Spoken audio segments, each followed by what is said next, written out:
નમસ્કાર દર્શક મિત્રો, હું છું રૂપલ વૈંચિયા. સંપૂર્ણ ન્યૂઝમાં આપનું સ્વાગત છે. બનાસકાંઠાના કાંકરેજ તાલુકાના શિહોરી વિસ્તારમાં તળાવો સૂકાભટ બન્યા છે, જેના કારણે સ્થાનિકો પાણીની ગંભીર અછતનો સામનો કરી રહ્યા છે. આ પરિસ્થિતિને ધ્યાનમાં રાખીને સ્થાનિકો દ્વારા તળાવોમાં પાણી ભરવા માટે તંત્ર સમક્ષ ઉગ્ર રજૂઆતો કરવામાં આવી છે.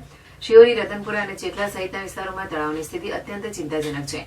અહીં ભૂગર્ભ જળસ્તર 1000 ફૂટથી પણ નીચે ઉતરી ગયું છે, જેના પરિણામે ખેડૂતોને બોર ચલાવવામાં ભારે મુશ્કેલીનો સામનો કરવો પડી રહ્યો છે. સ્થાનિક લોકોનો આક્ષેપ છે કે કાંકરેજ તાલુકાના કેટલાક આગેવાનો જનહિતના કાર્યોને બદલે અંગત લાભને પ્રાધાન્ય આપી રહ્યા છે. આના કારણે લોકહિતના પ્રોજેક્ટ્સની ગતિ અત્યંત ધીમી પડી ગઈ છે.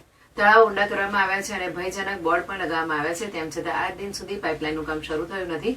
સ્થાનિકો પ્રશ્ન કરી રહ્યા છે કે આ તળાવમાં પાણી ક્યારે ભરાશે.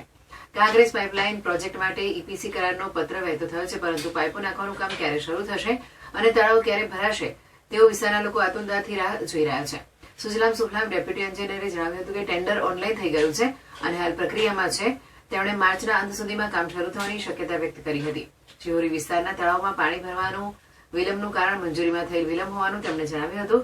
ટેન્ડર પત્ર વિશે તેમણે સ્પષ્ટતા કરી હતી કે ઓનલાઈન થયું છે અને મંજૂરીના સ્તરે છે. એજન્સીઓ ફિક્સ કરવામાં પણ સમય લાગશે અને એપ્રિલ સુધીમાં પ્રક્રિયા પૂર્ણ થશે.